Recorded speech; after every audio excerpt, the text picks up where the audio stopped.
Greetings, Local 2627 sisters and brothers. Today is Tuesday, October 29th. I hope everybody had a great week. Kind of busy yesterday, too many things going on. So I didn't talk to you. Anyway, I really have nothing much to give you information on, but there's a couple of things I wanted to address. One thing is that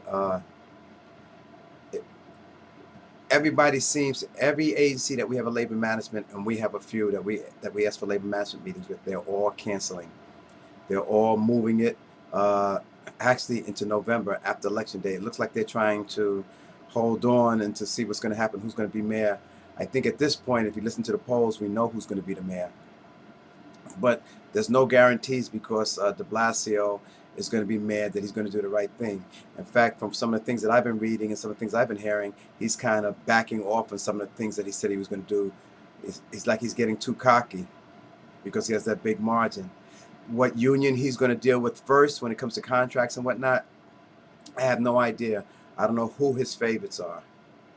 I want to remind people that when he was running for public advocate, the first local at DC 37 who endorsed him and also gave him money for his run for public advocate was Local 2627. During this last few years or so, he has not really given us any recognition. I've seen him a couple of times, and it's like this type of attitude. So I'm waiting to see. He spoke at a couple of places. He spoke at DC 37. Spoke at the Central Labor Council. And of course, as far as I'm concerned, it's all rhetoric until I actually see what you can do. Let me talk to you about EEO for a second. If you have an EEO complaint, a valid EEO complaint, please do not take it to your agency EEO. The people at your agency EEO work for your agency. So are they going to find in your favor? I haven't seen it. I haven't seen it yet. You should start with either the state or the feds. If the state or the feds kick you back to your agency EEO, that's a good thing because then your agency knows that they're being looked at to see what they do. I mean, so please, if you have an EEO complaint, do not go to your agency first. Do not go to your agency first. I can't repeat this enough. Please make sure you go outside of the agency in order to take care of this. This way, they're on notice that somebody else is looking at them. Another thing that I want to mention is your contact information.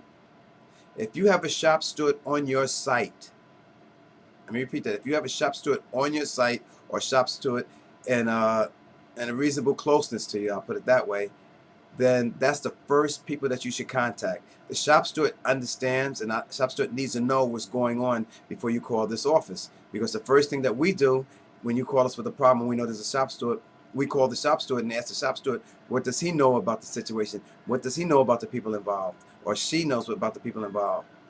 So please, the very first thing that you do, the very first contact person is your shop steward.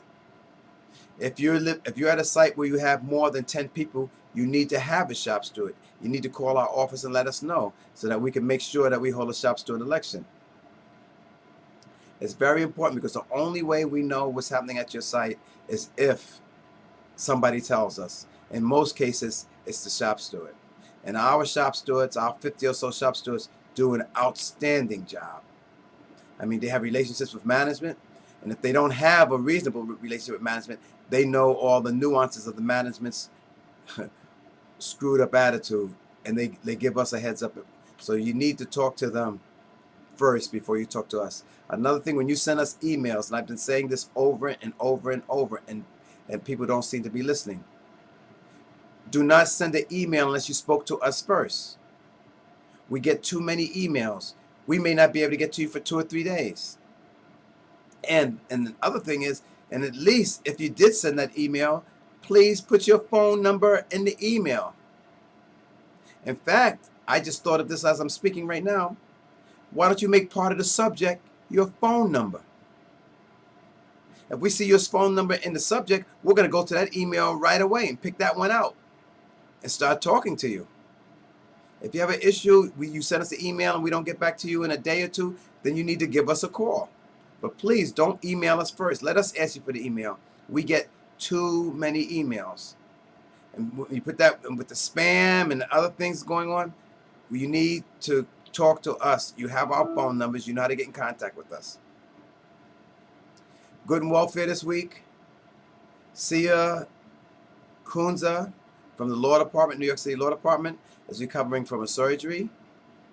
And hopefully everything goes good with her surgery. I met her a couple of times. In fact, she even came and gave the local a thank you card for what we've done for her for so far. In solidarity, until I speak to you next week, this is Robert Ajayi.